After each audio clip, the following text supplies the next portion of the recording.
Ada satu kalimat yang luar biasa. Jika kita menjadi orang yang kuat, maka lindungilah mereka yang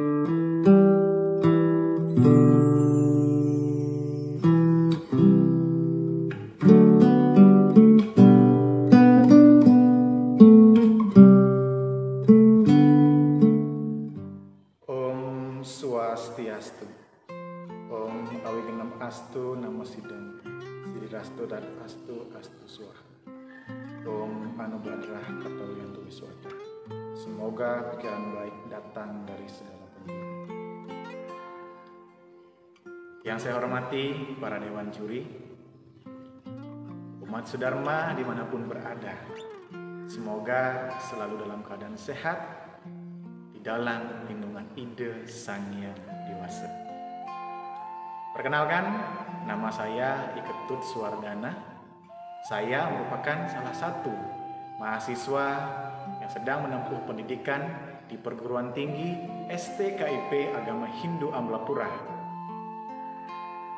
Pada kesempatan ini, izinkan saya untuk menyampaikan sebuah pesan Dharma yang berjudul memahami konsep ajaran yatnya dalam kehidupan sehari-hari. Umat Sudharma yang berbahagia, ajaran yatnya merupakan salah satu ajaran agama Hindu yang sangat dekat dengan kehidupan kita. Pada umumnya, umat Hindu telah mengenal yatnya itu, bahkan sudah dilaksanakan secara turun-temurun.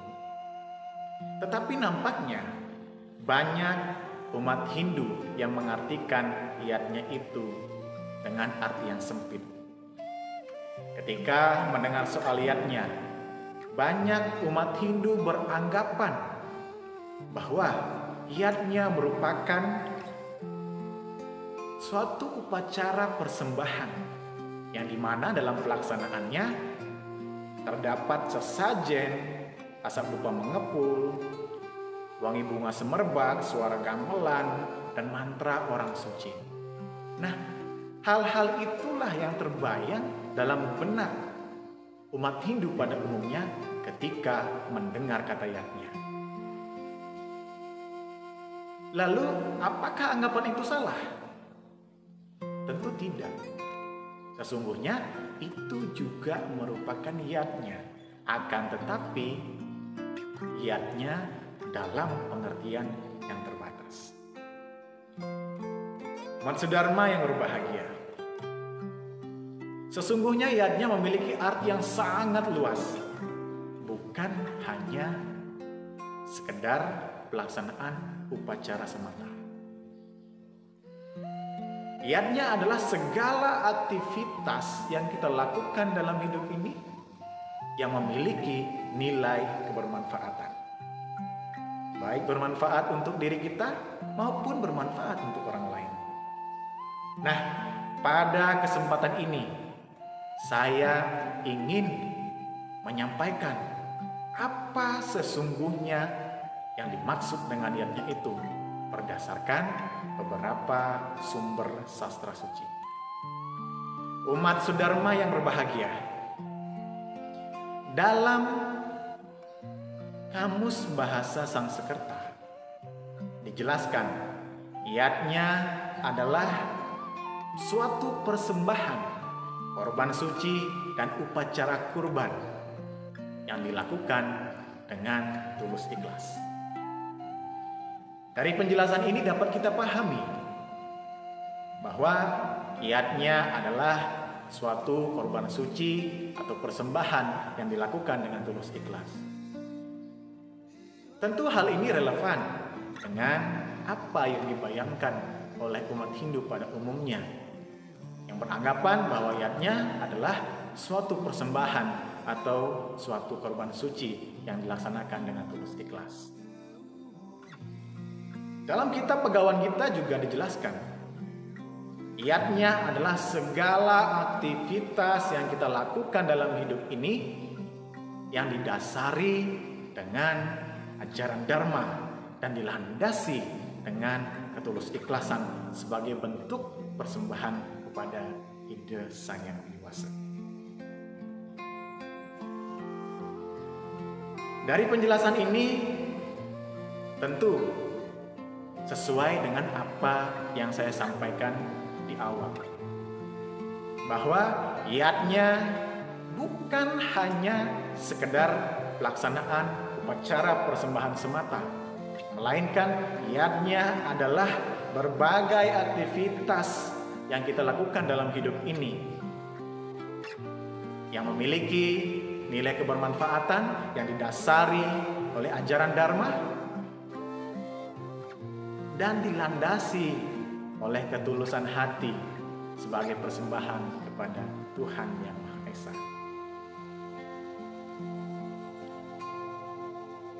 Kemudian dalam kitab Mahabharata juga dijelaskan, iadnya tidak diukur dari besar ataupun kecilnya, tetapi iadnya diukur dari keikhlasan, kesungguhan, dan ketepatan kita melaksanakan iadnya. Hal ini dapat kita pahami dari cerita seekor tikus yang menertawakan iadnya yang dilakukan oleh para Pandawa. Diceritakan suatu ketika saat Pandawa ingin melaksanakan upacara kurban, kemudian datang seekor tikus dan menertawakan apa yang akan dilakukan oleh para Pandawa. Tikus itu berkata, "Wahai kalian para Pandawa, apakah kalian pikir dengan melakukan upacara persembahan ini akan membuat para dewa senang? Tidakkah kalian berpikir dengan melakukan upacara persembahan ini kalian akan melakukan tindakan kekerasan dengan menyembelih 1000 ekor lembu itu?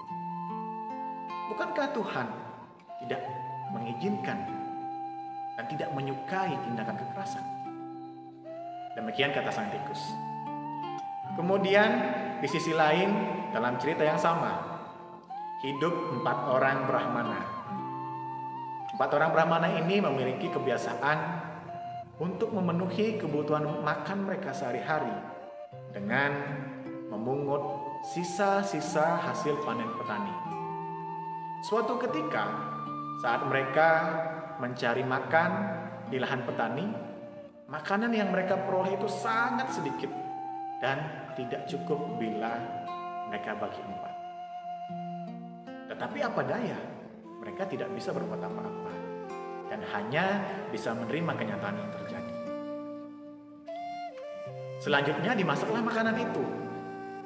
Setelah masak, seperti biasa, sebelum mereka menyantap makanan itu, mereka persembahkan terlebih dahulu kepada Tuhan Yang Maha Esa.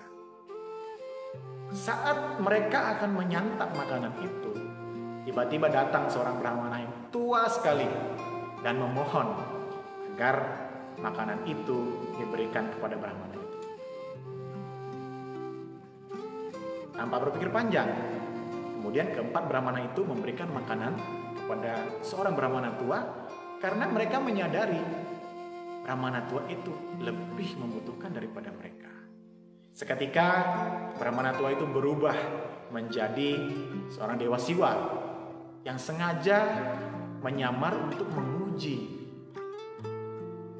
kesabaran dan ketulusan dari 4 orang Brahmana itu. Kemudian Brahmana itu diberikan anugerah oleh Dewa Siwa atas kesabaran dan keikhlasannya. Umat Sudharma yang berbahagia, dari beberapa sumber sastra dan cerita yang saya sampaikan, kita dapat memahami bahwa sesungguhnya yang dimaksud dengan niatnya itu bukan hanya sekedar pelaksanaan upacara persembahan semata, melainkan iadnya adalah berbagai aktivitas yang kita lakukan dalam hidup ini yang dilaksanakan didasari dengan Dharma, dilandasi dengan ketulus ikhlasan sebagai bentuk persembahan kepada ide Sang Yang Widi Wasa. kita juga dapat memahami bahwa dalam melaksanakan niatnya tidak diukur dari besar maupun kecilnya sesuatu yang kita lakukan maupun sesuatu yang kita berikan.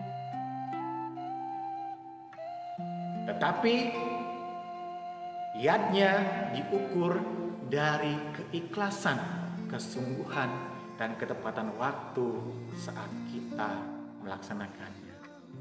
Seperti yang dilakukan oleh 4 orang Brahmana dalam cerita seekor tikus yang menertawakan korban yang dilakukan oleh Pandawa itu. Keempat orang Brahmana ini rela memberikan makanannya kepada seorang Brahmana yang lebih tua yang mereka anggap jauh lebih membutuhkan. Padahal suatu yang sama, mereka juga sangat membutuhkan makanan itu. Kalau kita berbicara soal keikhlasan, itulah keikhlasan yang sesungguhnya. Umat Sudharma yang berbahagia, saat ini kita sedang mengalami situasi sulit di tengah pandemi COVID-19.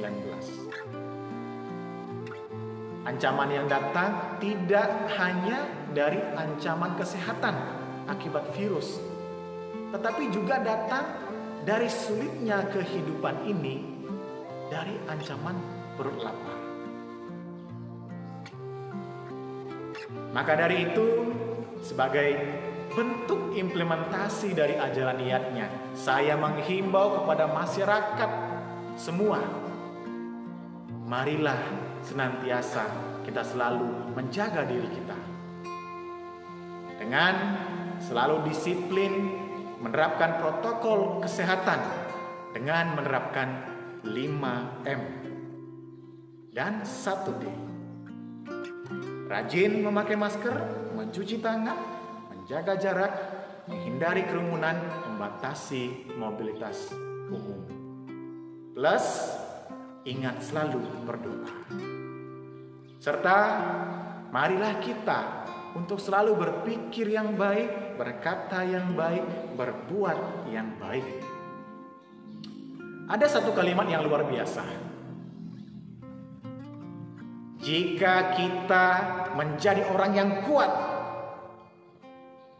maka lindungilah mereka yang lemah. Jika kita menjadi orang yang pintar, maka ajarilah mereka yang bodoh. Jika kita menjadi orang yang kaya, maka bantulah mereka yang miskin. Dengan begitu, kita dapat melewati masa-masa sulit ini bersama-sama, dan saya yakin kenyamanan dan keharmonisan dalam hidup ini akan dapat kita rasakan. Dewan Juri dan umat Sudharma dimanapun berada, sekian Dharma Wacana yang dapat saya sampaikan pada kesempatan ini. Atas kurang lebihnya, saya mohon maaf yang sebesar-besarnya. Semoga apa yang saya sampaikan pada kesempatan ini dapat bermanfaat untuk kita semua. Atas perhatiannya, saya ucapkan terima kasih. Om Santi, Santi, Santi. Om.